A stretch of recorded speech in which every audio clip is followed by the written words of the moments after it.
Welcome to Indian classes. This is EMRS TGT Computer Science Tier 2 class number 5. So today we will learn about encoding schemes and system buses, starting from coding schemes, and I will explain from very basic level, so even if you are a beginner you will understand. Let's begin with encoding schemes. सबसे पहले आता है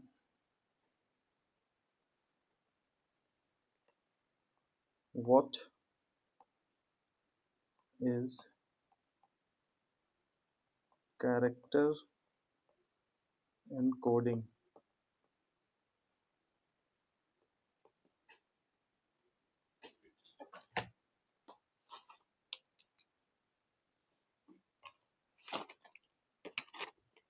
Just a minute.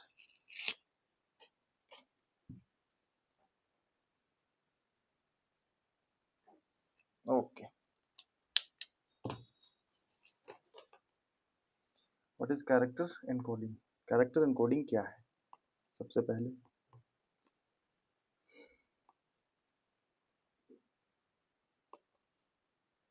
Character encoding ये एक method है. Is a method. किस चीज का method? Of converting characters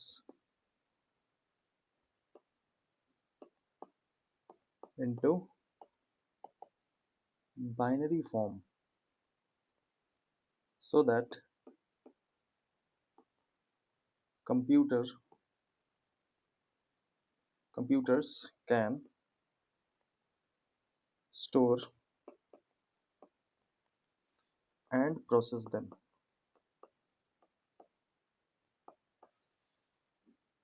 Okay, process them. ठीक है, क्या करता है? कन्वर्ट करता है कैरेक्टर्स को बाइनरी फॉर्म में. ठीक है, नेक्स्ट है हमारा नंबर 2. तो कैरेक्टर एनकोडिंग समझ गए क्या है character encoding. Okay, now we will move to the next topic which is ASCII. इसको आस्की भी बोलते हैं, नॉट आशिकी.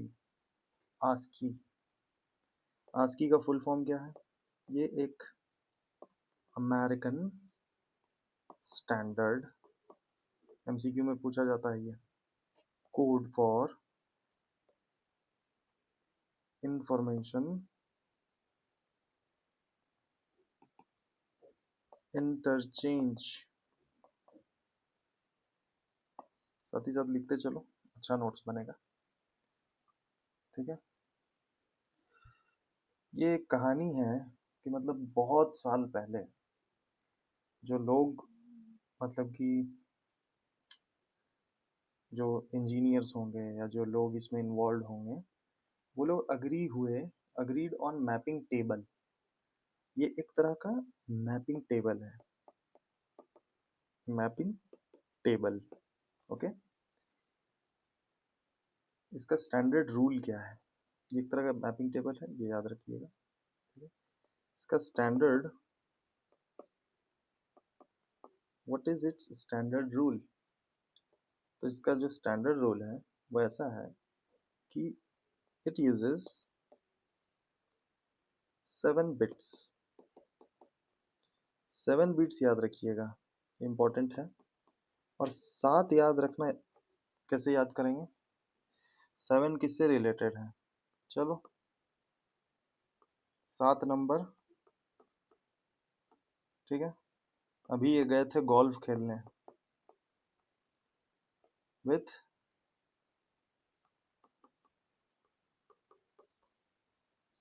Donald Trump.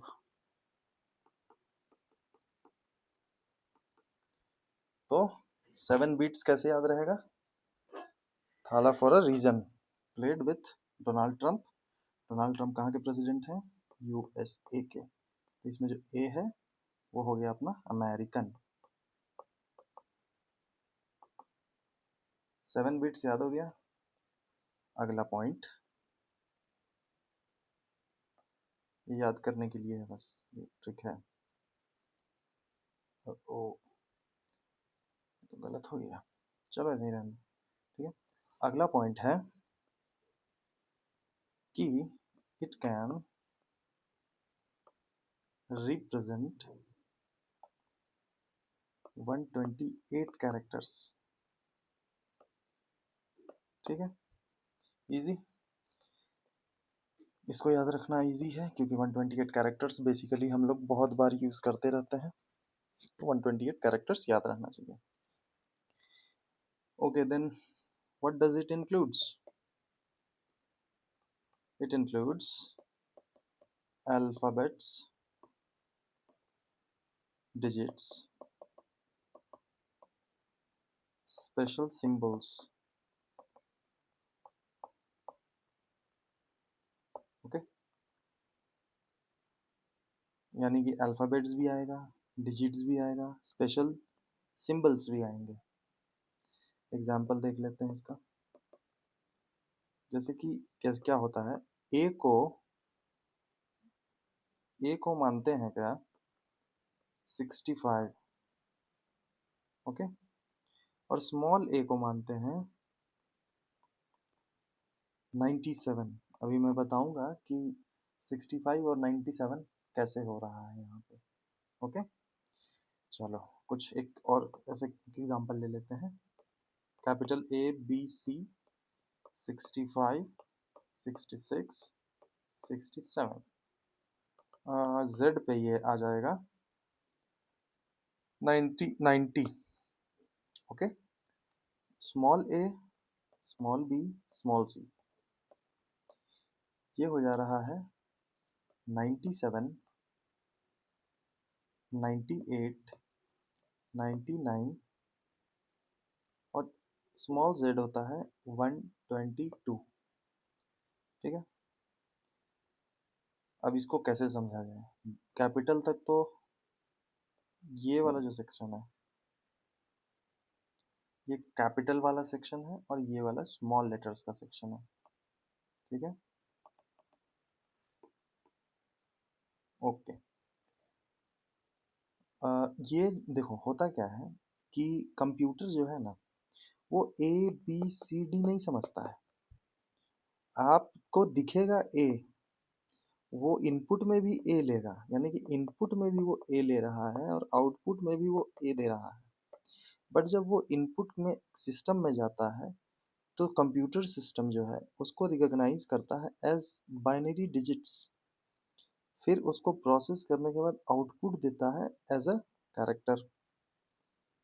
ठीक है, ये जो क्षेत्र है ये आपको कंप्यूटर सिस्टम खुद को समझाने के लिए, प्रोसेस करने के लिए बाइनरी नंबर्स का इस्तेमाल करता है। हमारे लिए ये ए है बट कंप्यूटर के लिए ये 65 है। इजी। अब 65 ही क्यों पड़ा? वाई 65 एंड नॉट 1 और 10?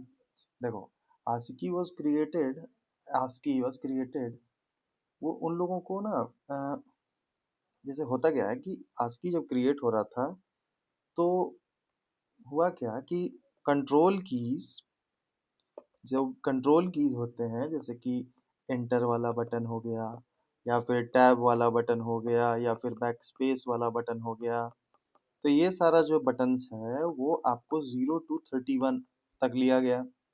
उसके बाद जो स्पेस वाला बटन है, स्पेस वाला बटन के लिए 32 ले लिया गया।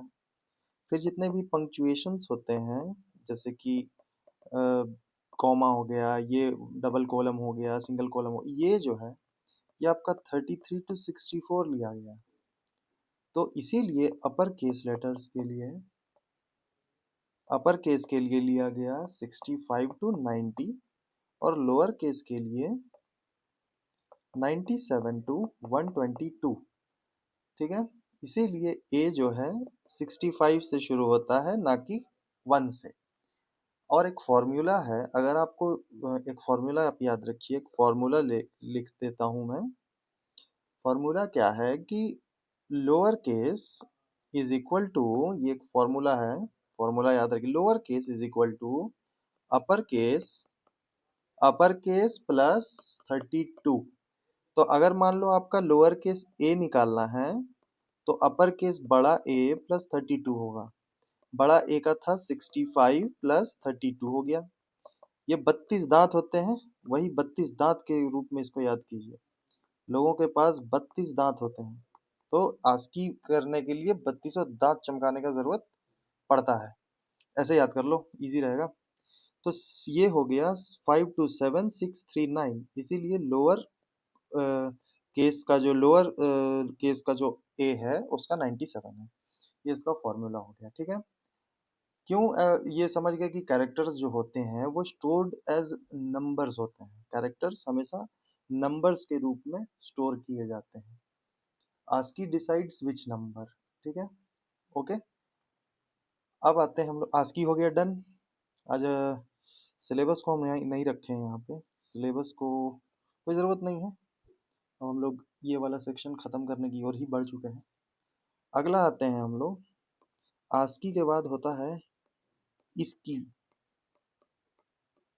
क्या है भाई इसकी, लिखते हैं Indian script code for information interchange, ठीक है। ये क्या है, इसके बारे में थोड़ा जान लेते हैं। It is a character, it is a character, एक सेकंड, फोन को साइलेंट कर देते हैं तो फिर फोन बजेगा, डिस्टर्ब होंगे हम लोग, ठीक है। It is a character encoding schemes,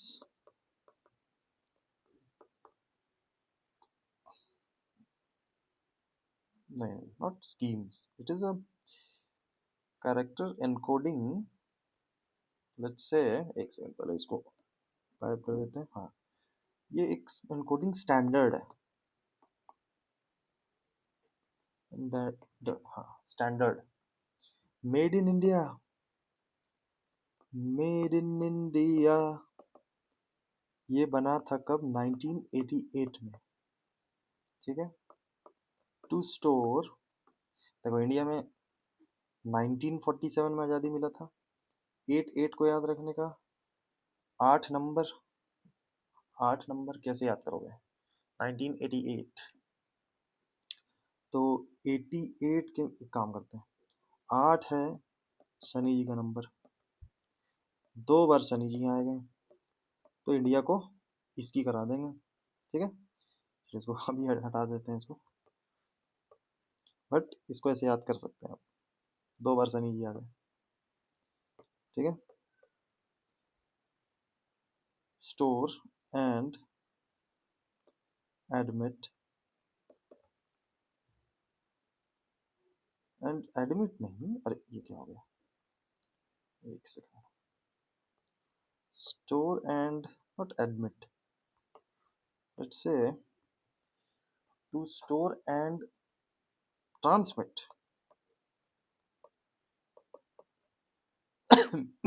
sorry, Indian language text, ठीक है। क्यों, क्या हुआ ऐसा, क्या क्या है ये मतलब, इसका मतलब ये है कि जितने भी इंडियन लैंग्वेजेस हैं उसके लिए तो जगह था नहीं, आस्की था सिर्फ, आस्की सिर्फ इंग्लिश कैरेक्टर्स को सपोर्ट करता है। बट इंडिया में बहुत तरह के लैंग्वेजेस लिखे जाते हैं, जैसे कि आप ऐसे समझो, स्क्रिप्ट अगर देखें तो हिंदी को हम लोग देवनागरी में लिखते हैं, बंगाली हो गया, बंगाली हो गया, फिर तमिल हो गया, तमिल के बाद फिर तेलुगु हो गया, गुजराती हो गया, फिर आपका कन्नड़ हो गया, कन्नड़ा, कन्नड़ हो गया, मलयालम हो गया, और गुरुमुखी, गुरुमुखी हो गया, फिर आपका ओरिया हो गया। ओरिया ऐसे लिखेंगे कि ओडिया ऐसे लिखेंगे? चलो समझ गए। ये इंडियन लैंग्वेजेस के लिए डेवलप किया गया। अच्छा, अब ये यूज कितना बिट्स को करता है? इट, एक point, it uses 8 bits. India में अपने को 8 से बहुत प्यार है, ठीक है। दुनिया में किसी भी देश का लोग पे 8 नंबर का प्रकोप नहीं है, लेकिन इंडिया में रहेगा, इसीलिए 8 बिट्स 1988 दोनों जगह काम आ गया। आस्की, आस्की का क्या था सीन? चलो ऐसे समझते हैं। आस्की जो था वो 0 to 127 तक था, क्योंकि 128 कैरेक्टर्स तक वो यूज करता था, ठीक है, टोटल। इसकी जो बना, इसकी वो उसमें 8 बिट का एनकोडिंग है, ठीक है, 8 बिट, ये रहा 8 बिट। तो इसमें क्या है कि आस्की तो 0 to 127 तो है ही है, ठीक है, बट 128 से लेकर के 255 तक ये वाला जो पोर्शन है ये इंडियन है, इंडियन स्क्रिप्ट कैरेक्टर्स मान लो, ठीक है। सो इसकी extends ASCII rather than replacing it. तो इसकी जो है वो एक्सटेंशन है, यानी कि इस पे इसके बाद ये प्लस हो जाता है, ये आस्की है और ये वाला इसकी है, इजी। और ये 128 से 255 कैरेक्टर्स में इसीलिए आ जाता है, 128 to 255, 255 में ये इसीलिए आ जाता है क्योंकि मान लो हिंदी में क है, ठीक है, हो सकता है उड़िया में भी क हो, फिर ख है, हो सकता है पंजाबी में भी ख हो, ठीक है, इसीलिए वो मिला के चलाता है। और इसकी उसको रिप्लेस, इसकी जो है आस्की को रिप्लेस नहीं करता है, इसकी आस्की का एक्सटेंशन है, ठीक है, इजी। आगे बढ़ते हैं। अब ये इसके बारे में एक और अच्छा पॉइंट बताते हैं।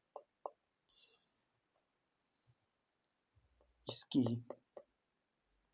Is an Indian government standard for representing Indian languages,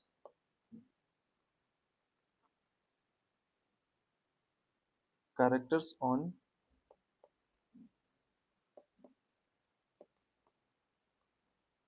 computers created before Unicode। अगला टॉपिक हम लोग का यूनिकोड ही है, ठीक है। इसको, इस लाइन को लिखने का तात्पर्य क्या था? ये भारत सरकार का स्टैंडर्ड है ताकि वो रिप्रेजेंट कर सके भारतीय भाषाओं को, के कैरेक्टर्स को कंप्यूटर पर, और ये यूनिकोड से पहले बना था। अब यूनिकोड क्या है भाई, ये भी जानना जरूरी है, तो हमने इसकी कर लिया। चलो इसको हाईलाइट कर देते हैं। अरे ये क्या कर दिया, इसको ले लीजिए, ग्रीन ले लीजिए, इसको थोड़ा बड़ा कर लीजिए। हम लोगों ने ये किया, उससे पहले हम लोगों ने आस्की कर लिया है। कैरेक्टर एनकोडिंग क्या है वो हम लोग जान गए हैं। अब हम लोग चलेंगे, अब हम लोग चलेंगे यूनिकोड में। आप लोगों के पास अगर सिलेबस है तो देखिए, क्योंकि अभी सिलेबस यहाँ पे ऐड नहीं कर पाएंगे हम, बट हम लोग अकॉर्डिंगली ही चल रहे हैं। यूनिकोड क्या है भाई? ये जो है ये सपोर्ट करता है all world languages, all languages of the world, ऐसे लिख देते हैं, all languages of the world, ठीक है। क्या है देखो, आस्की जो था वो सिर्फ इंग्लिश को सपोर्ट करता था। इसकी जो है वो इंडियन प्लस आस्की था, ठीक है। यूनिकोड जो है वो ऑल लैंग्वेजेस, सारे भाषा, जितना भी भाषा, स्पेनिश हो, पोर्तुगीज हो, डच हो, ठीक है, चाइनीज हो, रशियन हो, हिंदी हो, तमिल हो, नेपाली हो, कोई भी लैंग्वेज, सभी लैंग्वेजेस के कैरेक्टर्स आपको यूनिकोड में मिलेंगे। फिर साथ ही साथ जितने भी सिंबल्स होते हैं वो भी आपका सारा इसमें रहेगा। और एक चीज, इमोजीज, सबसे इंपॉर्टेंट, ये क्वेश्चन आ सकता है कि इमोजीज किस ये में यूज होता है, तो ये याद रखना, यूनिकोड, ठीक है। अ,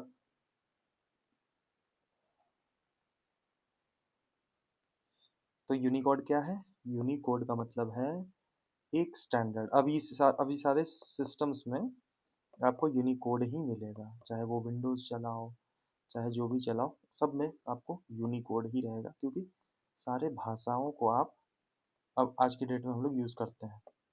जब नहीं था तब आस्की था, फिर इसकी आया, इंडिया आया फिर बीच में, सोचो।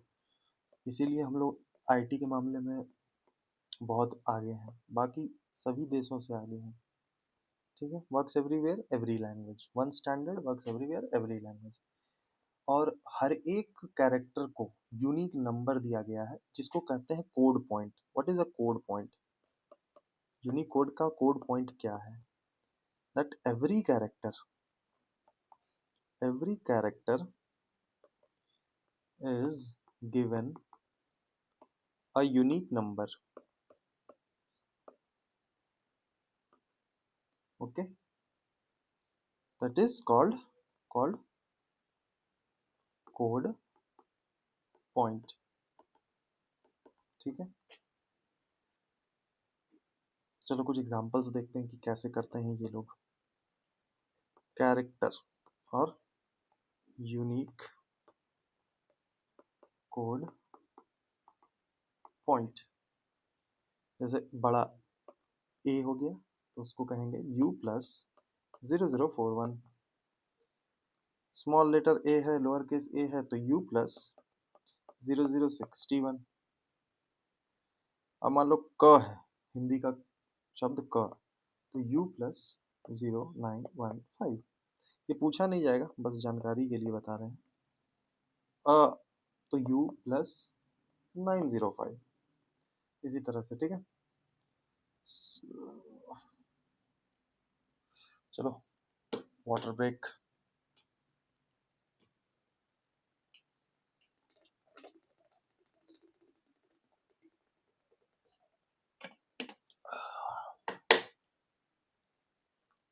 हाइड्रेटेड रहना बहुत जरूरी है गाइस, हाइड्रेटेड रहो तो सब सही है, पानी अमृत है। चलिए,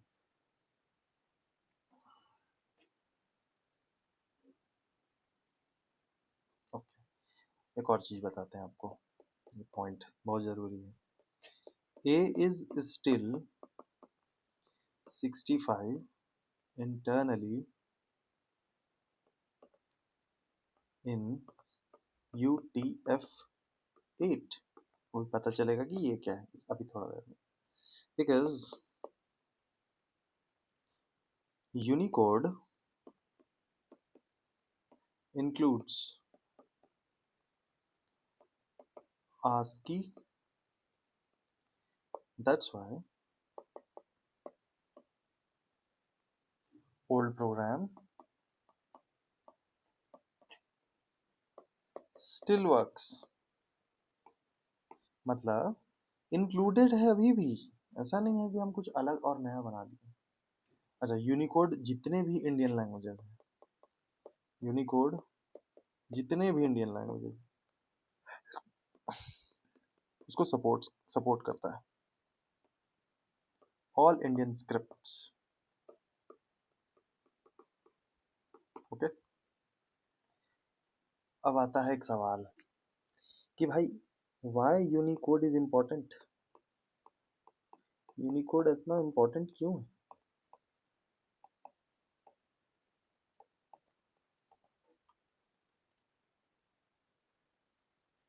बिकॉज चलो बिकॉज बिकॉज ये लिख लेंगे पहले, Unicode is important because before Unicode से पहले one file written in Hindi, मान लो हिंदी में अगर लिखा गया था on one computer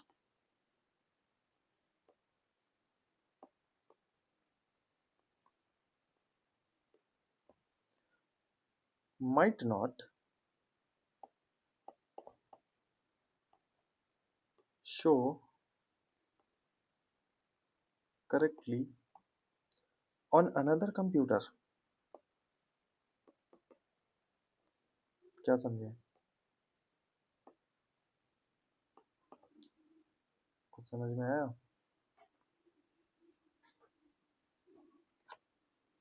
just second, इसको थोड़ा, yes, have the power, now we have electricity, wait a second, okay, done. मतलब इसका मतलब ये था कि अगर आप किसी कंप्यूटर सिस्टम में हिंदी लिखते हैं, एक फाइल बनाते हैं हिंदी लिख करके, और अगर उसको ट्रांसफर करते हैं दूसरे सिस्टम में, तो वहां पर exactly same to same file as correct file नहीं जाएगा। थोड़ा आपको लगेगा कि कुछ गलत हो गया, कुछ अलग हो गया, कुछ कैरेक्टर्स अजीब से हो गए, ठीक है, इसीलिए। तो अब जो है, जब फिर नाउ विथ यूनिकोड, पहले दिक्कत था आस्की और उसके समय में दिक्कत था, फिर आया यूनिकोड। यूनिकोड के आने से क्या हुआ कि सेम कैरेक्टर आने लगा दोनों सिस्टम में, same characters on both the systems, same numbers, ठीक है, फिर आपका सेम मीनिंग, मतलब भी सही सेम आने लगा दोनों जगह, ठीक है। और होता क्या था कि मान लो एक सिस्टम आपका विंडोज है और दूसरा है मान लो एप्पल है, मैक मैक है, मैक ओएस है, तो यहाँ पे लिखे हैं मान लो स्कूल, और वहाँ पे आ रहा है फुलिश, ठीक है। तो ये हर एक जगह आपको सेम कर दिया कि कहीं भी आप यूज करोगे, अगर फाइल ट्रांसफर किए हो दूसरे सिस्टम में, तो अगर हमने यहाँ लिखा है स्कूल, तो वहाँ भी स्कूल ही आएगा, ठीक है। अब आते हैं हम लोग यूनिकोड के टाइप्स पे, टाइप्स ऑफ यूनिकोड, ठीक है। तो चलिए देखते हैं क्या है ये टाइप्स ऑफ यूनिकोड। क्या है टाइप्स ऑफ यूनिकोड?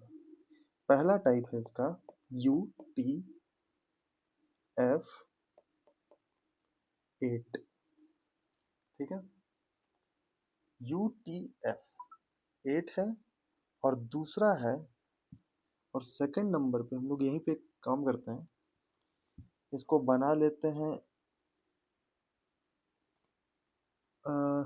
टेबल बना लेंगे आप, चलो UTF-32, ठीक है। What is UTF? UTF क्या है भाई? UTF है, यूनिकोड तो होगा ही, यूनिकोड ट्रांसफॉर्मेशन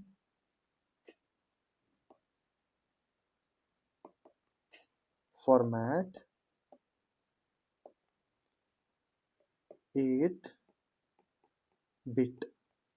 अच्छा, ये जो UTF-32 है, इसको हम लोग अलग से करते हैं नीचे, इसको कंप्लीट करेंगे फिर उस पर चलेंगे, चलें आगे। चलो UTF-8 क्या है भाई? 8 बिट, ठीक है।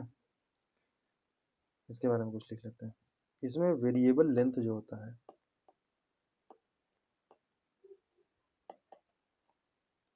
अब आप पूछोगे कि वेरिएबल क्या है भाई? जैसे हम लोग जब मैथ बनाते थे, पहले ये लिख लो 124 बाइट्स, ठीक है। जब हम लोग टेबल मैथ बनाते थे, तो हम लोग कहते थे ना कि लेट द,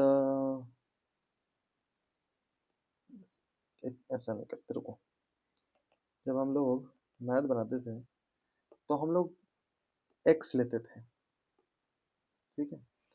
तो एक्स जो लिए तो एक्स एक बॉक्स में एक्स भी है, तो एक्स जो है X can be one, X can be two, X can be three, मान लो अगर ऐसा है। तो इसका मतलब ये हुआ कि ये जो एक्स है ये एक वेरिएबल है, ठीक है। तो वेरिएबल का जो लेंथ है वो 0 से 1 बाइट तक का है।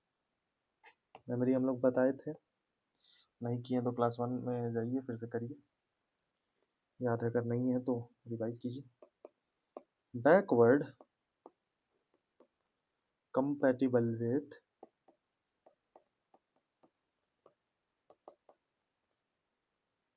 ASCII, ठीक है। ये most widely used on internet. ये आपको इंटरनेट के समय में सबसे ज़्यादा यूज़ किया जाता है, ठीक है। इंग्लिश लेटर्स के लिए ये इंग्लिश लेटर्स के लिए ये 1 बाइट का इस्तेमाल करता है, और इंडियन या चाइनीज या अरेबिक इसके लिए ये, या कोई इमोजी है, चलो इमोजी इधर लिख लेते हैं, इमोजी होगा, ठीक है। इसके लिए ये 2 से 4 बाइट्स का इस्तेमाल करता है। इम्पोर्टेंट है, थोड़ा याद रखना होगा। इंग्लिश नंबर 1, फिर इंडियन चाइनीज अरेबिक आ गया 2 से 4, ओके। अब आते हैं हम लोग, ये समझ गए ये बैकवर्ड कंपैटिबल का मतलब क्या है। इसका मतलब ये है, जैसे अभी हम आप बताए थे यहाँ पे कि इंटरनली UTF-8 में इंक्लूड करता है ASCII, ओल्ड प्रोग्राम चलेगा यहाँ, ठीक है। इसीलिए backward compatible with ASCII, most widely used on internet, internet पे सबसे ज़्यादा इसका इस्तेमाल होता है UTF-8 का। अब आते हैं हम लोग UTF-32 पे, तो इसका सेकंड टाइप है UTF-32। व्हाट इज UTF-32, इसको भी देखते हैं हम लोग क्या है भाई। So basically UTF full form तो वही है, Unicode transformation format 32 bits, okay. तो UTF-32 is a Unicode encoding scheme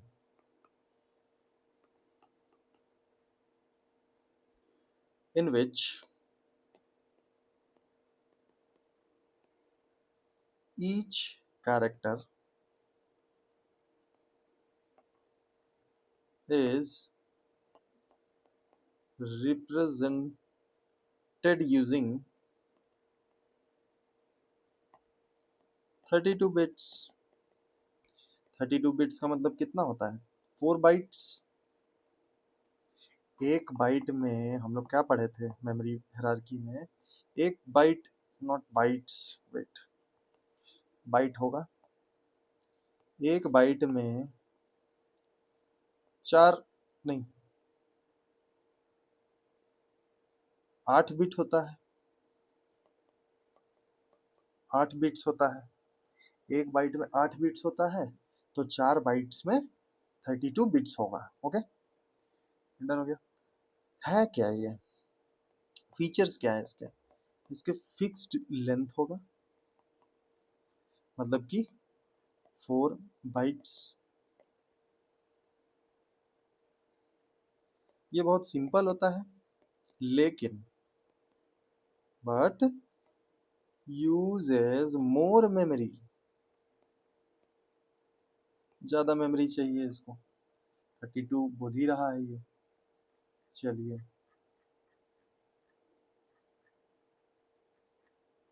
okay, so now we will move ahead to, let's have something, let's have a table, मेरा favorite part, let's have a table, okay, let's make a table। चलो तो एक तरफ हम लोग लिखते हैं UTF-32, नहीं इधर तो 8 लिख लेते हैं हम लोग, 8, और इधर लिख लेते हैं UTF-32। दोनों में अंतर क्या है भाई? ये वेरिएबल लेंथ है। ओहो, वेरिएबल LENGTH लेंथ हो गया, यानी कि 1 से 4 बाइट्स, और इसका फिक्स्ड लेंथ है, यानी कि 4 बाइट्स। अब यहाँ पे ये चीज देखो, वेरिएबल लेंथ क्यों वेरिएबल है, याद करो। उसमें इंग्लिश लेटर्स के लिए 1 बाइट था, इंग्लिश के लिए 1 बाइट था। क्या किए थे हम लोग यहाँ देखो, वेरिएबल लेंथ कैसे था, कहाँ लिखे थे हम लोग, हाँ, अच्छा नहीं, कहाँ गया कहाँ गया, हाँ, ये देखो ये वाला सेक्शन याद आया। English letter 1 byte, emoji Indian Chinese Arabic के लिए 2 से 4 बाइट्स, इसीलिए यहाँ पे वेरिएबल हो जा रहा है। ठीक है, अब आगे बढ़ते हैं। तो ये चीज हम लोग कर लिए हैं, इसको फिर से लिखने की आवश्यकता नहीं है। आगे बढ़ते हैं। वेरिएबल लेंथ हो गया, फिक्स्ड लेंथ हो गया। ये है मेमोरी एफिशिएंट, मतलब कम खर्च है मेमोरी का। और ये मेमोरी इनएफिशिएंट है, ये क्योंकि इसमें ज्यादा मेमोरी का खपत है। कैसे? हर बार ये 4 बाइट का इस्तेमाल करेगा, लेकिन ये एक भी कर सकता है, 2 3 4 ऐसे, मतलब ऊपर नीचे होगा तो कम मेमोरी यूज होगा। ये वाला ज्यादा मेमोरी यूज करेगा, ये वाला कम मेमोरी यूज करेगा। ठीक है, ओवरऑल अगर देखते हैं तो ये यूज्ड ऑन इंटरनेट। ओके, और ये जो है आपका रेयरली यूज होता है, बहुत जरूरत है तभी। ये सारा इंटरनल प्रोसेस है, ये सब हम लोग नहीं करते हैं। ठीक है, इसमें थोड़ा कॉम्प्लेक्स होता है क्योंकि अलग अलग हिसाब है इसका, तो कॉम्प्लेक्स प्रोसेसिंग होता है, और इसका सिंपल होता है क्योंकि कंप्यूटर को मालूम है कि सारा साइज सेम है, तो सिंपल प्रोसेसिंग हो जाता है। तो हम लोग का ये हो गया टेबल रेडी। अब हम लोग चलते हैं थोड़ा आगे, और एक क्वेश्चन आता है कि UTF-32 रेयरली यूज होता है, तो मतलब कब कब यूज होता है। सोचने वाली बात है कि भाई ठीक है, आप बोल दिए कि रेयरली यूज होता है, चलो ठीक है, मान लिया हम कि रेयरली यूज होता है, बट इसी पे एक सवाल आता है कि कब, आखिर कब आप UTF-32 का इस्तेमाल करते हैं, कब यूज होता है ये। तो ये यूज होगा इंटरनल प्रोसेसिंग में। ठीक है, कुछ प्रोग्रामिंग लैंग्वेजेस जो होते हैं उसके इम्प्लीमेंटेशन में, सम प्रोग्रामिंग लिखते चलिएगा तभी काम आएगा। इम्प्लीमेंटेशन में, इम्प्लीमेंटेशन, चलो यहाँ कर देते हैं। अगला पॉइंट, जब जहाँ पे हमें स्पीड का ज्यादा जरूरत होता है मेमोरी से, तब यूज होगा।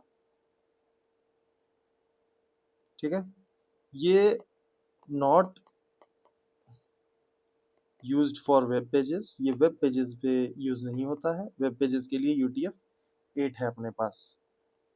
और ये कहाँ यूज नहीं होगा, नॉट यूज्ड फॉर स्टोरेज। ठीक है, तो हमारा जो ये टॉपिक था, एनकोडिंग स्कीम्स में ASCII हो गया, इसकी हो गया, यूनिकोड का UTF-8 और UTF-32 पूरा क्लियर हो चुका है। अब हम लोग चलते हैं थोड़ा MCQs और क्या कहते हैं अपना डिस्क्रिप्टिव देख लेते हैं, 4 देख लेते हैं वो, फिर आपको हम वो भी बता देंगे एग्जाम गोल्ड जो हम देते हैं, और और भी कुछ क्वेश्चंस एडिशनल कुछ करते हैं, ठीक है। चलो कुछ एमसीक्यूज देख लेते हैं, ठीक है। एमसीक्यूज नंबर एमसीक्यू पहला क्वेश्चन है, question number 1, ASCII uses how many bits? A, B, C, D, 7, 8, 16, 32। अब याद करो, ए से ये अमेरिकन स्टैंडर्ड अमेरिका, अमेरिका का अमेरिका का प्रेसिडेंट है ट्रम्प। ट्रम्प के साथ गोल्फ खेला कौन? MSD, जो है थाला फॉर अ रीजन। तो ये हो गया 7, ठीक है। क्वेश्चन नंबर 2, विच encoding scheme supports Indian language? कौन सा इंडियन लैंग्वेज को सपोर्ट करता है?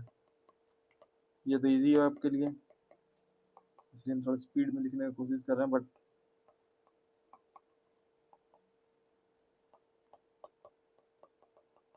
चलिए बताइए। सिंपल है, इंडियन जब आई से शुरू होता है तो ये रहा इसकी इंडियन स्टैंडर्ड, ठीक है। अब आ जाइए question number 3,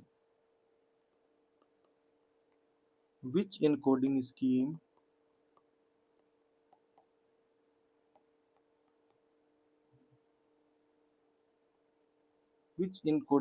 supports all world language और स्क्रिप्ट, जो बोलिए languages. Option A ASCII, B ISCII, C Unicode, D BIOS। बताइए, सिंपल है, तो जब पूरा वर्ल्ड का लैंग्वेज की बात होगी तो यूनिकोड हो जाएगा। क्वेश्चन नंबर 4, क्वेश्चन नंबर क्या है? 4 है, most commonly used Unicode format on internet is,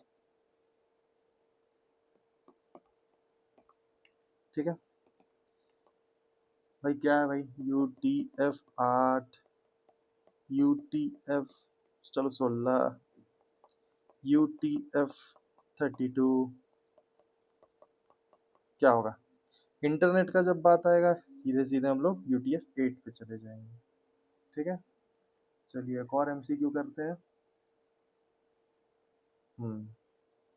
question number 5, UTF-32 uses how many bits per character? 32, ठीक है। 16, P2 वेरिएबल क्या था? याद कीजिए। UTF-32 जब कह रहा है तो 32 हो गया, खत्म बात। एक और करते हैं, which Unicode format uses fixed length encoding? याद कीजिए, एक वेरिएबल था, एक फिक्स था। कौन सा वेरिएबल था और कौन सा फिक्स था? एक है आपका, ऑप्शन दे देता हूं मैं, UTF-8, UTF-16, UTF-32 और ASCII। सिंपल है, UTF-8 था नॉट फिक्स्ड, और UTF-32 में वो वेरिएबल था कौन सा? UTF-8 वेरिएबल था। क्यों? क्योंकि वो 1 से लेकर के 4 तक बाइट्स का यूज कर रहा था। बट UTF-32 इज फिक्स्ड कि हर बार वो 4 बाइट्स का इस्तेमाल करेगा ही करेगा. Okay, now let's move on to, at least let's try to write two descriptive for 4 marks. Okay, तो descriptive.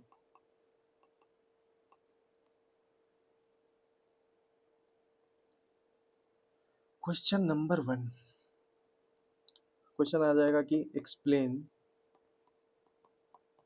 ASCII, ISCII and Unicode. इसको हम लोग कैसे आंसर करेंगे? चलो पॉइंट वाइज इसको हम लोग आंसर करते हैं. ठीक है, ASCII के बारे में, ASCII. अब इसका हम लोग पूरा फुल फॉर्म लिख लेंगे, अमेरिकन स्टैंडर्ड. ठीक है, यहाँ फुल फॉर्म लिखे, इज अ, यहाँ पे हम लोग full form is a 7-bit character, America थाला, character encoding scheme used for English character.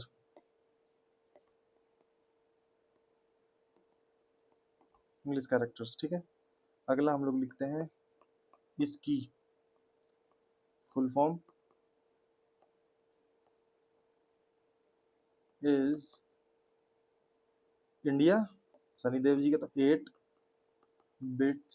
Bit encoding scheme developed for Indian. ज़्यादा भी लिख सकते हो आप, लेकिन उतना नहीं लिखना होता है. 4 मार्क्स मतलब मैक्स टू मैक्स 40 to 50. ठीक है, इसकी हो गया. अब आ जाओ यूनिकोड का. हम लोग is universal encoding system that supports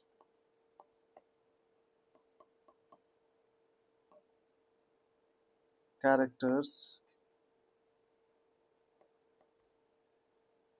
of all world languages,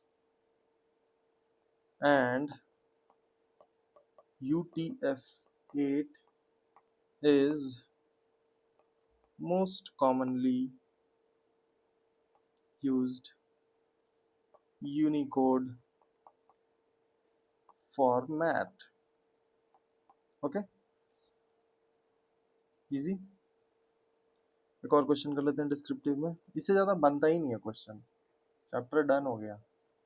एक क्वेश्चन अगर मान लो सिर्फ ये आ गया, explain UTF-32, what could be the answer? UTF-32, इसका हम लोग फुल फॉर्म भी कर देंगे यहाँ पे.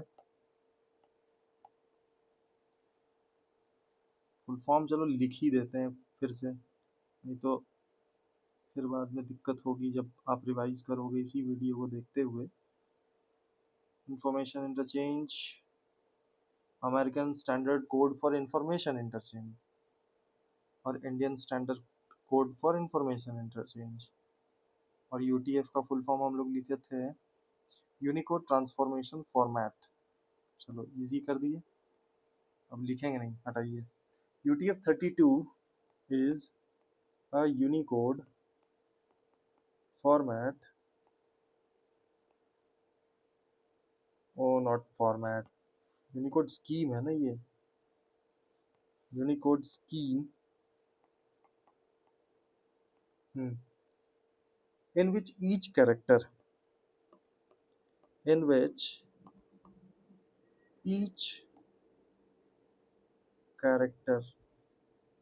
is represented using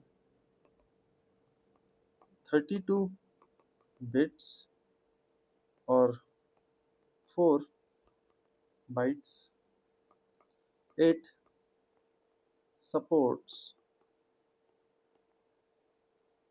all character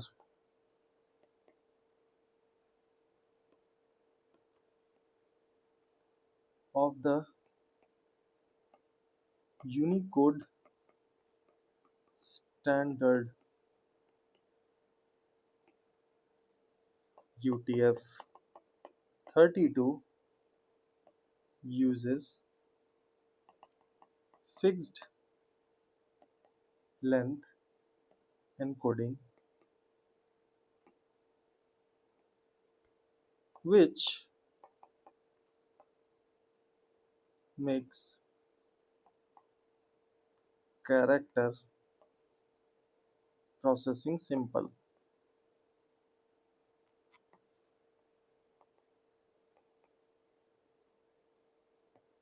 but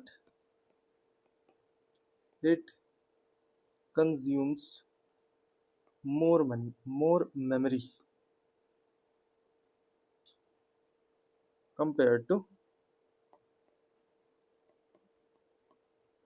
UTF-8। चलिए, हमारा दो डिस्क्रिप्टिव भी हो गया। क्या लिखे हम? UTF-32 is an होना चाहिए, is an Unicode, but is a Unicode scheme in which each character is represented using 32 bits or 4 bytes। ठीक है, okay। It supports of the all characters of the Unicode standard। ठीक है। UTF-32 uses fixed length encoding, which makes character processing simple, but it consumes more memory compared to UTF-8। चलिए, अब आपको वो trick बताते हैं, ट्रिक और exam gold. Let's see क्या है हमारे पास। चलो बाइनरी से याद करते हैं हम लोग, एक बार रिवाइज भी हो जाएगा। बाइनरी का क्या था? बेस 2। ऑक्टल का क्या था? बेस 8। हेक्स का क्या था? बेस 16। डेसिमल का बेस 10। आस्की का 7 बिट। इसकी का Indian language Unicode all language plus emoji. और UTF-8 मोस्ट पॉपुलर। ठीक है, ये है हमारा एग्जाम गोल्ड और द ट्रिक। तो ये टॉपिक हमारा खत्म हो चुका है। अब हम लोग आगे बढ़ते हैं अगले टॉपिक की ओर। 2 मिनट का वाटर ब्रेक ले लीजिए। ओके, नेक्स्ट टॉपिक है हमारा system buses, components of a computer system, it's functions and interconnection structures, बस आर्किटेक्चर। फिर उसके बाद यहाँ से अपना बस आर्किटेक्चर आ जाता है, जनरल बस concepts and PCI peripheral component interconnect, address data control buses. ठीक है, तो हम लोग शुरू करते हैं। सिस्टम बस और बस आर्किटेक्चर दो टॉपिक है अपने पास, आज हम लोग दोनों कवर करने का कोशिश करेंगे। तो सबसे पहले हम लोग को क्विक रिकॉल कर लेते हैं एक बार, क्विकली रिकॉल किया जाए।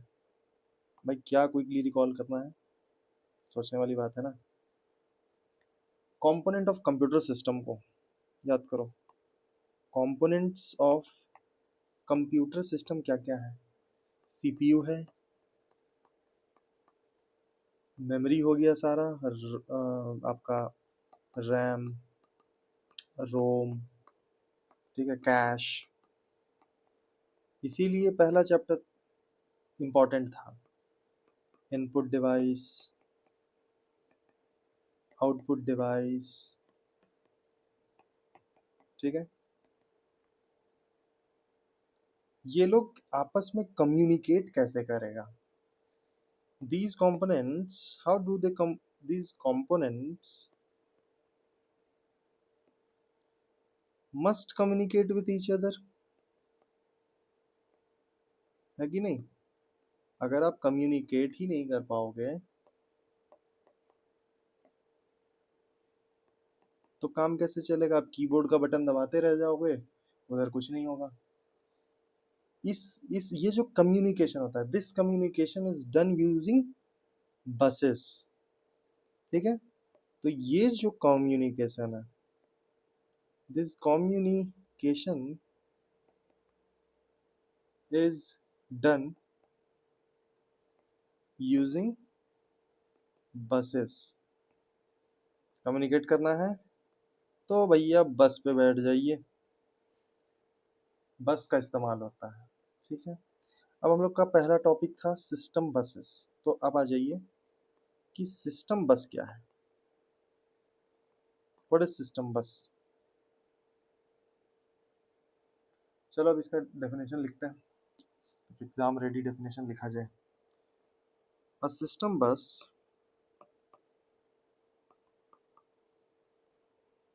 is a set of electrical pathway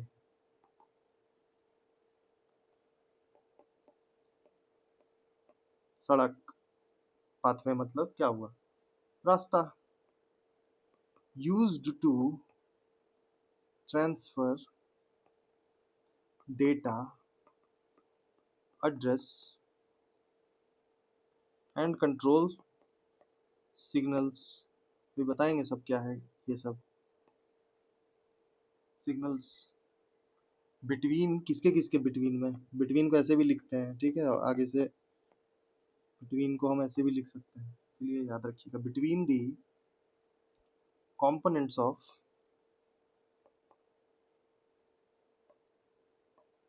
computer system, ठीक है?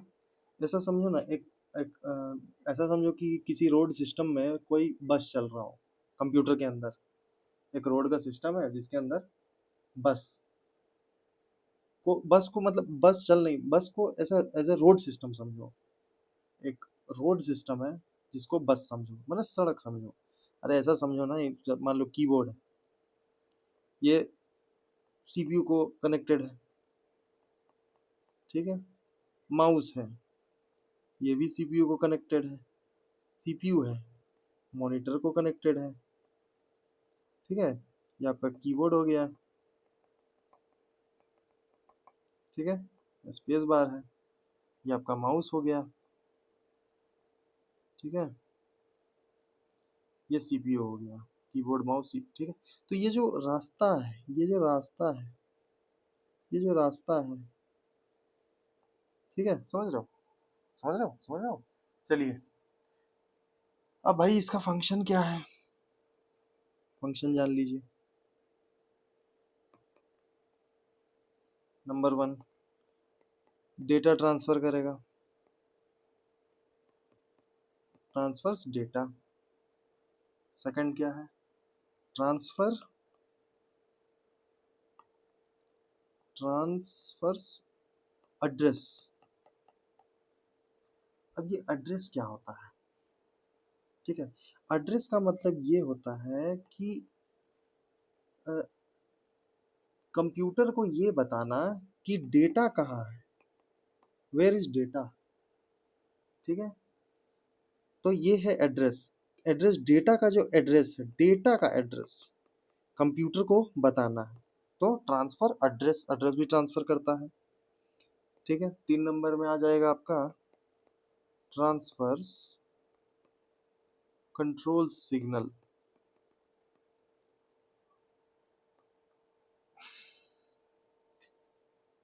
देखो, कंट्रोल सिग्नल क्या होता है? Transfer control signal, control signal का मतलब होता है कि करना क्या है कंप्यूटर को, कब करना है, व्हाट क्या करना है, व्हेन कब करना है, ये हम लोग बताते हैं कंट्रोल सिग्नल के माध्यम से कंप्यूटर सिस्टम को, ठीक है? क्या करना है, कब करना है, तो ट्रांसफर कंट्रोल सिग्नल, ठीक है। और 4 नंबर में आता है कनेक्ट करेगा सीपीयू, मेमोरी, इनपुट या आउटपुट डिवाइस। इजी। अब आ जाइए कि इसके टाइप्स क्या क्या है भाई। टाइप्स देख लीजिए, फंक्शंस तो हम लोग देख लिए, टाइप्स देखते हैं। 3 इसके टोटल 3 मेन बसेस होते हैं। पहला है डेटा बस। डेटा बस क्या है? डेटा बस कुछ नहीं, डेटा जब नाम है तो क्या करेगा, ट्रांसफर करेगा डेटा, एक्चुअल डेटा को, जो एक्चुअली वहां प्रेजेंट है उस डेटा को ट्रांसफर करेगा। और ये दोनों डायरेक्शन में काम करता है, वर्क्स इन बोथ डायरेक्शन। ये नहीं कि सिर्फ एक तरफ से इधर गया डाटा, नो, ये इधर से इधर भी डेटा जाएगा, ठीक है। अरे वाह, ऐसा भी होता है क्या? चलो ठीक, ये हो गया। की पॉइंट्स, इसमें कुछ की पॉइंट्स ले लेते हैं हम लोग। नंबर 1,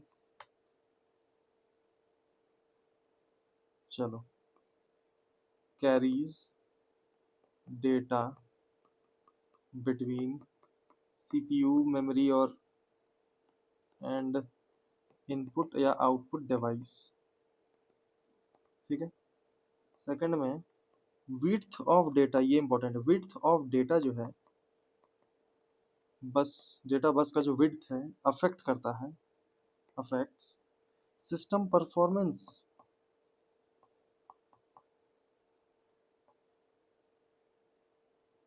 ठीक है।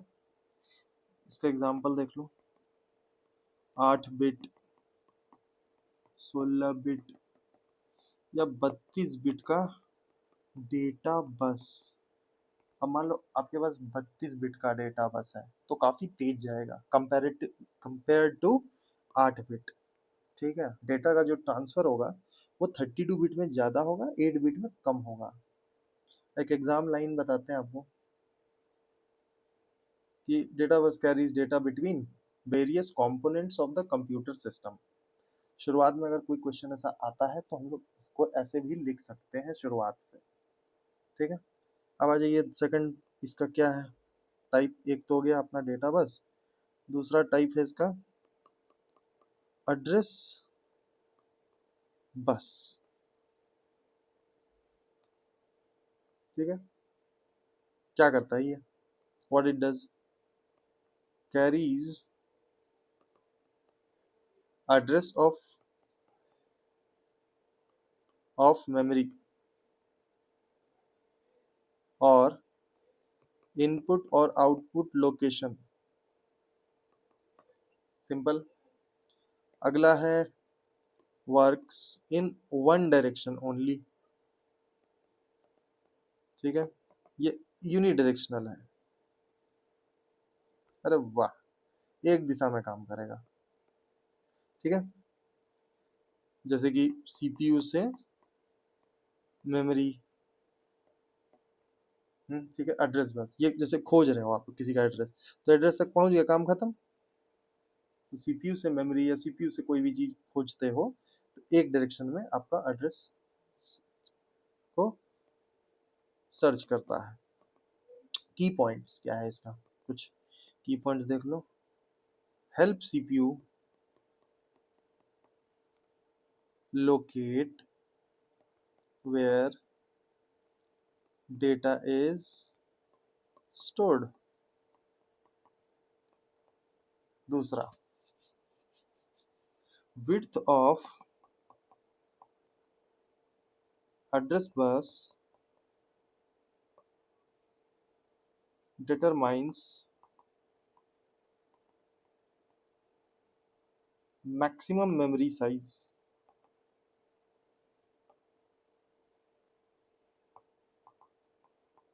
क्या समझे, कि जो विड्थ होगा एड्रेस बस का वो डिटरमाइन करेगा कि memory size, maximum memory size को डिटरमाइन करेगा।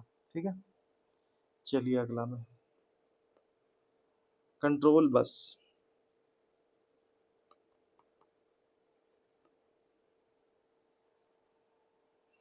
क्या करता है कंट्रोल बस? कैरी करेगा कंट्रोल सिग्नल को, कोऑर्डिनेट करेगा ऑपरेशंस को।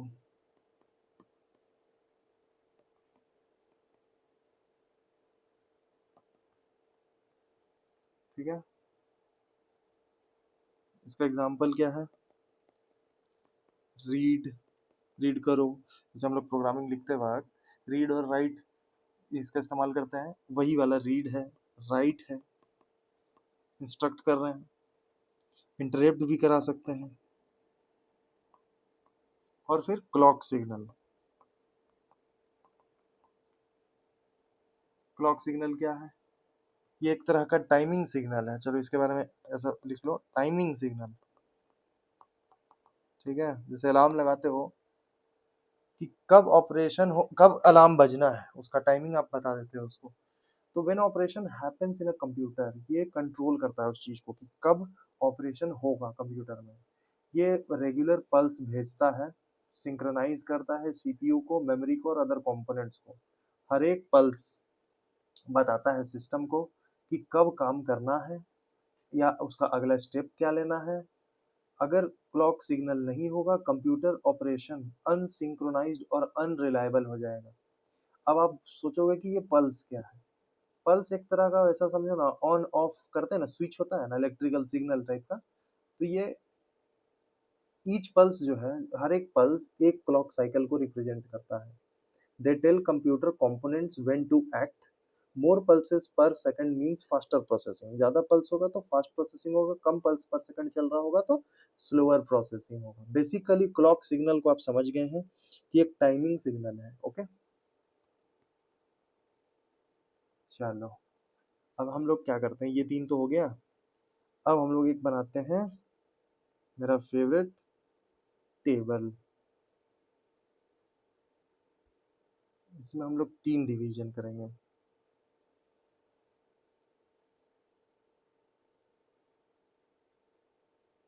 ओके, यहाँ पे लिखेंगे बस का टाइप, यहाँ पे लिखेंगे फंक्शन, और यहाँ को लिखेंगे डायरेक्शन।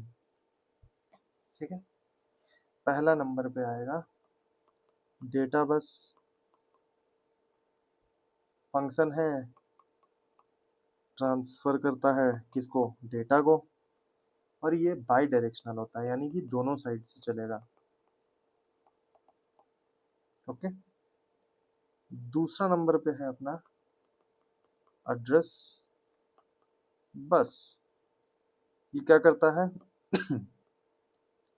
ये एड्रेस को ट्रांसफर करता है। ठीक है, ये वन वे होता है और यूनिडायरेक्शनल बोल लो। अगला है कंट्रोल बस। ये क्या करता है? ये ट्रांसफर करता है कंट्रोल सिग्नल को, और ये भी जो है बाई डायरेक्शनल होता है। ठीक है, यहाँ पे ये हो गया खत्म।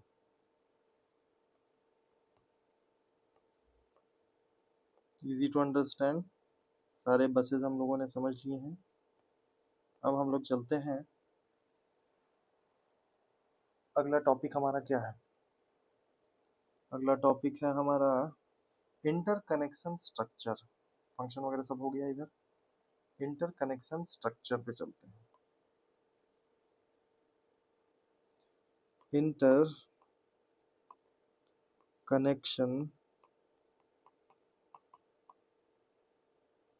Interconnection structure. ठीक है, क्या है इंटरकनेक्शन स्ट्रक्चर? चलो इसके बारे में लिखते हैं एक line.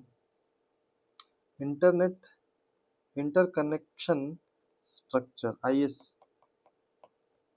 Inter interconnection structure defines how components are connected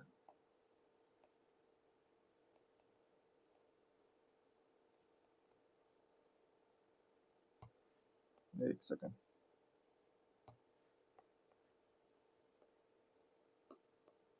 connected and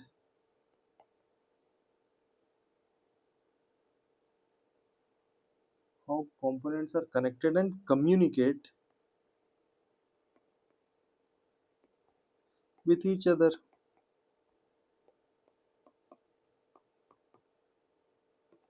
ठीक है, हाँ, क्या क्या है भाई कॉमन इंटर कनेक्शंस बताते हैं।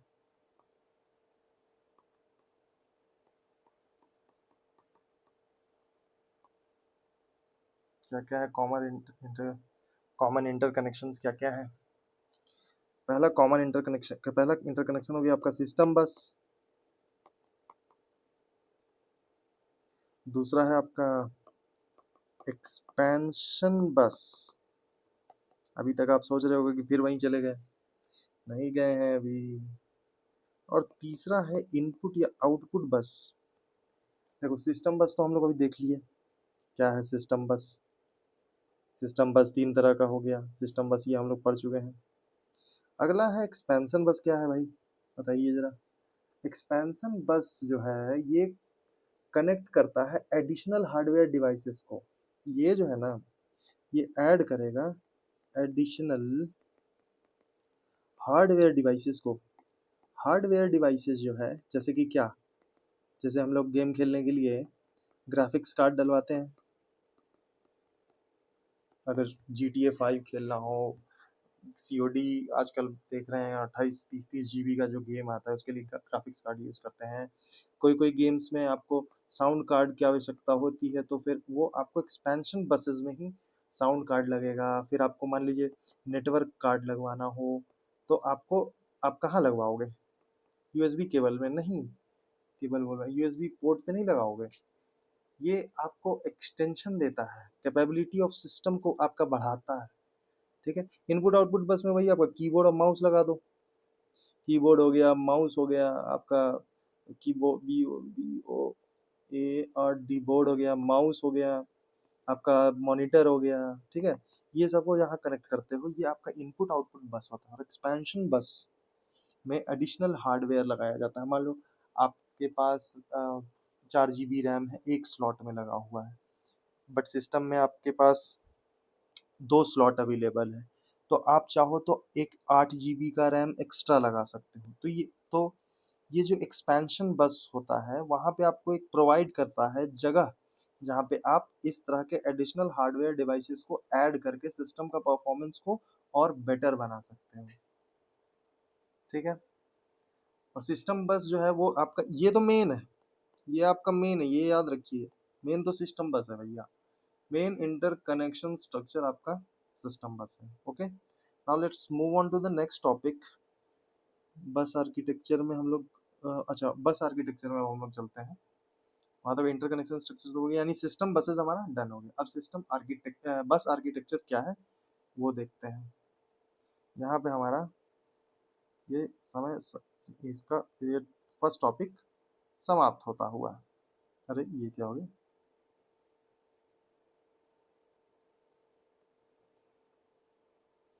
अच्छा वो लाइन मेरा ही सीधा लग रहा था। चलो डन। अब हम लोग चलते हैं बस आर्किटेक्चर को समझते हैं।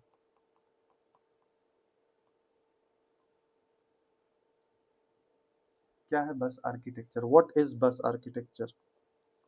तो इसके लिए लिखते हैं हम लोग बस architecture defines the design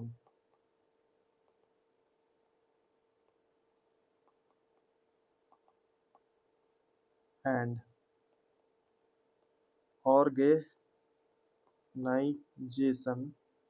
organization of buses used for communication inside a computer, inside the computer। ठीक है, क्या करता है, डिफाइन करता है डिजाइन को और ऑर्गेनाइजेशन को बसेस का, यानी कि बस को कहाँ पर लगाना है, कहाँ पर जगह छोड़ना है, कहाँ पर क्या करना है, उसी के आर्किटेक्चर को बस आर्किटेक्चर कहते हैं। ठीक है, ये डिसाइड, ये आगे इसमें लिखेंगे, it decides how data address and control signal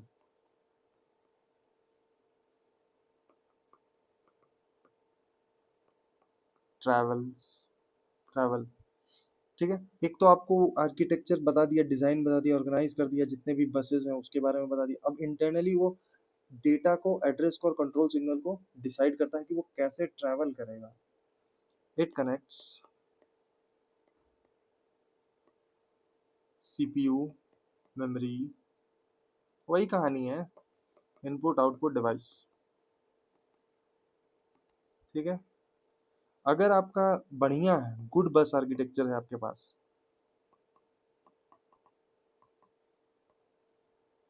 तो ये आपका इम्प्रूव करेगा स्पीड एंड एक्यूरेसी को।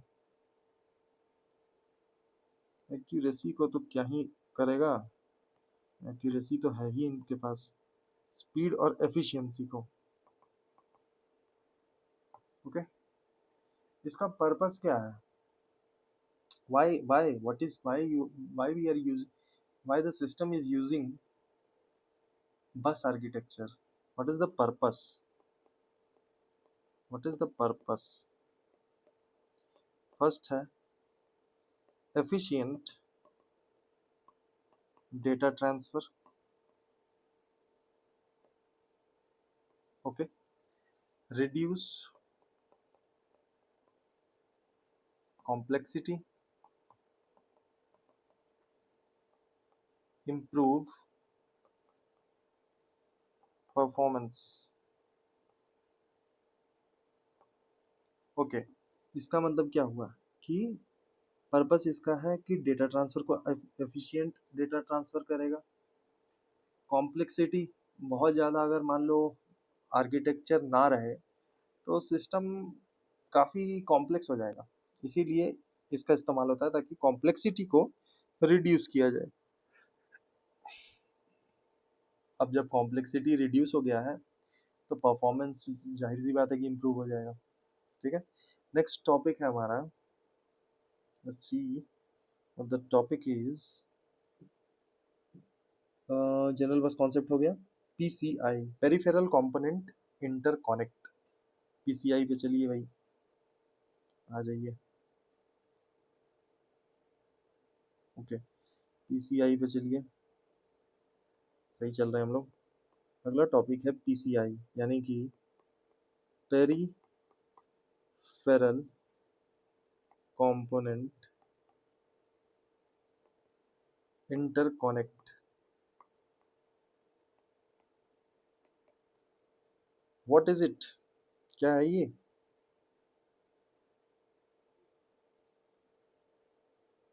ओ ओ ओ, ओ ठीक है, क्या है ये, व्हाट इज दिस? ये एक तरह का PCI is a standard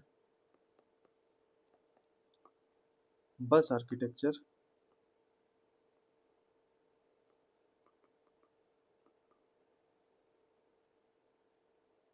used to connect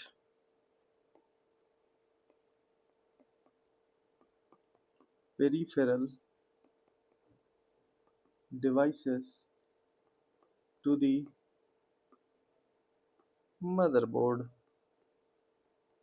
okay, ये एक तरह का स्टैंडर्ड बस आर्किटेक्चर है जो कि पेरिफेरल डिवाइसेस, यानी पेरिफेरल डिवाइसेस क्या होता है, जितने भी डिवाइसेस हो गए आपके पास, इनपुट डिवाइस आउटपुट, जिसको कि मदरबोर्ड से कनेक्ट करता है, पेरिफेरल कंपोनेंट इंटरकनेक्ट। ये मदरबोर्ड को आपको याद रखना होगा, this is the important thing when we are talking about peripheral. Okay, अब इसके इससे आज रुको, ये लिखते हैं, डिवाइसेस कनेक्टेड वाया पीसीआई। पहला, नेटवर्क कार्ड्स, साउंड कार्ड, आप समझ रहे हो कहाँ जा रहे हैं। तीसरा, graphics card. Fourth, storage controller को भी यहीं कनेक्ट करते हैं। इसका की फीचर्स क्या है, हाई स्पीड, पीसीआई लगाने से आपको हाई स्पीड मिलता है। और ये ना ऐसा होता है, ये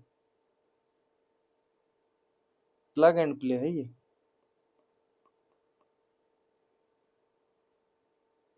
मतलब जैसे हम लोग पेन ड्राइव लगाते हैं, प्लग करते हैं, प्ले करते हैं, वही हिसाब है।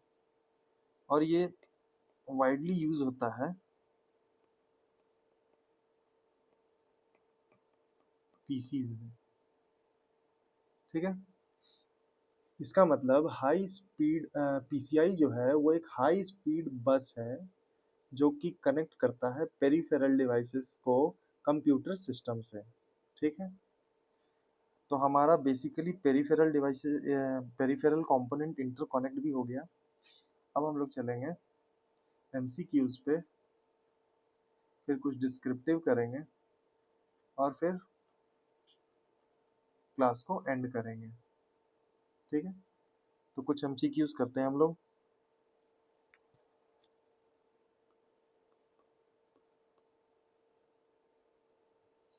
क्वेश्चन नंबर 1, विच बस कैरीज एक्चुअल डेटा,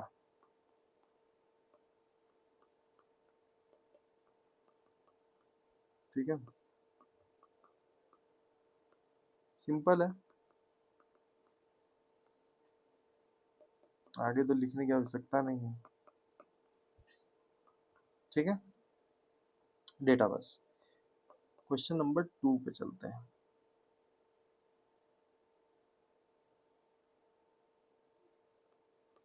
एड्रेस बस, ये क्वेश्चन ज्यों का त्यों आ जाएगा, जैसा लिख रहे हैं वैसा का वैसा ही आ जाएगा। Use to transfer data, transfer control signal, transfer memory address, या फिर BIOS। सिंपल है, एड्रेस बस क्या करेगा, आपके एड्रेस का मेमोरी को ट्रांसफर करेगा कि इस डेटा का एड्रेस क्या है। 3, PCI is used for a CPU control, P, memory management, C, peripheral connections,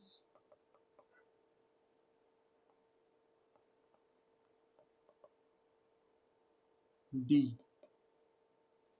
program execution, ठीक है, सिंपल है। Peripheral component interconnect. अब हम लोग चलते हैं, एक काम करते हैं हम लोग दो, ठीक है, दो डिस्क्रिप्टिव कर लेते हैं।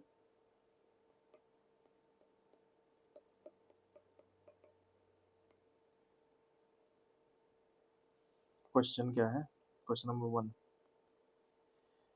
क्वेश्चन ऐसा होगा, एक्सप्लेन सिस्टम बस and it's components. Easy, answer करते हैं। ए, जब जहां जो पूछा गया है वहीं से आंसर शुरू होगा। A system bus is a communication pathway that connects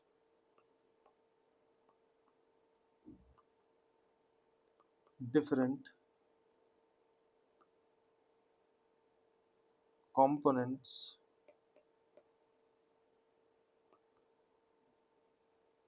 of a computer system. It consists of data bus, address bus, and control bus. Easy. Data bus,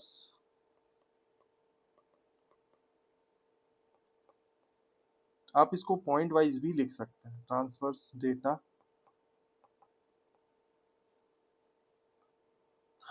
address bus carries memory address,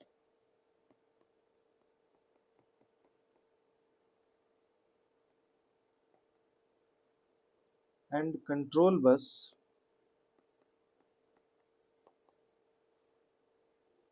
carries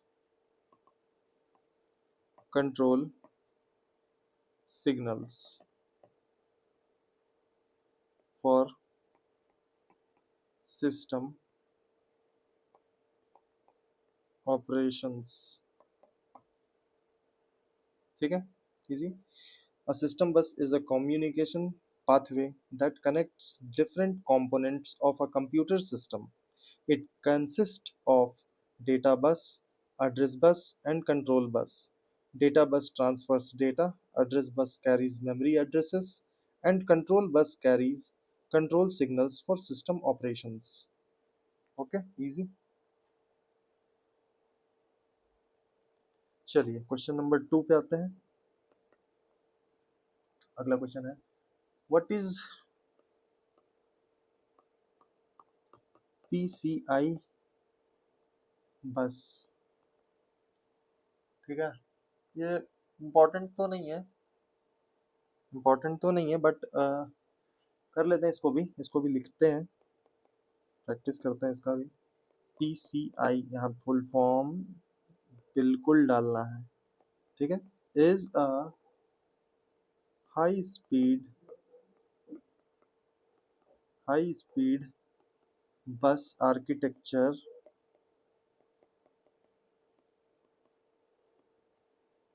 ठीक है, use to connect peripheral devices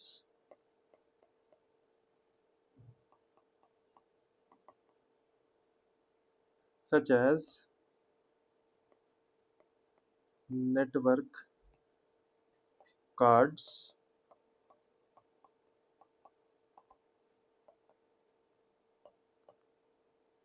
graphics cards,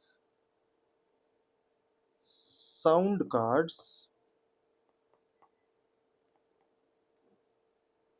to the motherboard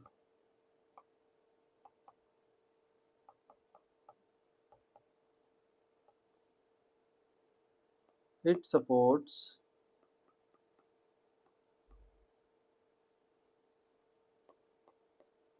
plug and play, plug and play को ऐसे लिखेंगे हम लोग, and improves system performance। काफी आसान है, बिल्कुल इजी हो गया।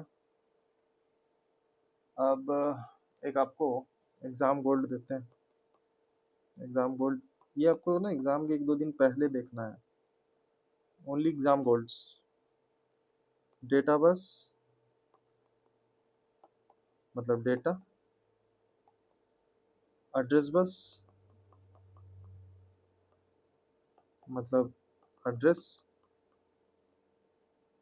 कंट्रोल बस कंट्रोल, और पीसीआई